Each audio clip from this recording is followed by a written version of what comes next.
NK പ്രേമചന്ദ്രന്റെ ശബരിമലയുമായി ബന്ധപ്പെട്ട് ആ ബീഫും പൊറോട്ടയും ഡയലോഗും നിഷ്കളങ്കമാണെന്ന് നിങ്ങൾ കരുതുന്നുണ്ടോ?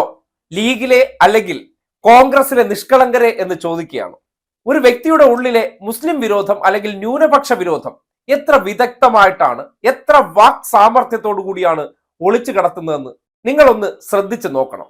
എന്തുകൊണ്ടെന്നല്ലേ, നിങ്ങളോട് ഒരു ഉദാഹരണം പറയാം. അതായത് ഈ വിഷയം നിങ്ങൾക്കറിയാലോ, ശബരിമലയുമായി ബന്ധപ്പെട്ട് ഇപ്പോൾ ഉയർന്നു വന്ന ആരോപണങ്ങളെ കൂടുതൽ കത്തിക്കാൻ വേണ്ടിയാണ് യുവതീ പ്രവേശനവുമായി ബന്ധപ്പെട്ട വിഷയം അദ്ദേഹം എടുത്ത് പുറത്തേക്ക് ഇടുന്നത്. അത് സർവ്വസാധാരണമായി പറഞ്ഞ് ആൾക്കാർ കേട്ട് തഴമ്പിച്ചപ്പോൾ അതിന് വലിയ ഗുമ്മില്ലാതായി. അപ്പോൾ അതിനെന്ത് ചെയ്യണം? നമ്മൾ കുറച്ച് ഭാവനാ സമ്പന്നമായിട്ട് നമ്മുടെ ഉള്ളിലുള്ള വിഷം കൂടി ചേർത്തുകൊണ്ട് ഒരു പുതിയ രീതിയിൽ അവതരിപ്പിക്കണം. അങ്ങനെയാണ് ശബരിമലയിലേക്ക് പോകാത്ത രഹന ഫാത്തിമ പോയി എന്ന് ആദ്യഘട്ടത്തിൽ ഇദ്ദേഹം പറഞ്ഞത്. അപ്പോ മുസ്ലിമായി സ്വാഭാവികമായിട്ട് അദ്ദേഹം ചിന്തിക്കുന്നത് എങ്ങനെയാണ്? സംഘപരിവാർ വികാരം കൂടി ഉയർന്നു വരണം, എന്നാലേ നമുക്ക് എന്ത് കിട്ടുള്ളൂ? ഇതിന് ഓഡിയൻസിനെ കിട്ടുള്ളൂ. അതിനുവേണ്ടി അദ്ദേഹം രഹന ഫാത്തിമയുടെ പേര് വലിച്ചിഴച്ചു. രഹന ഫാത്തിമയും ബിന്ദു അമ്മിണിയും ചേർന്ന് പൊറോട്ടയും ബീഫും, ചിക്കനല്ല പൊറോട്ടയും ബീഫും തന്നെ വേണമെന്ന് പറഞ്ഞ് കഴിച്ചു. കാര്യം ഗോമാത കഴിച്ചിട്ട് പോയാലല്ലേ അതിനൊരു ഗും വരത്തുള്ളൂ.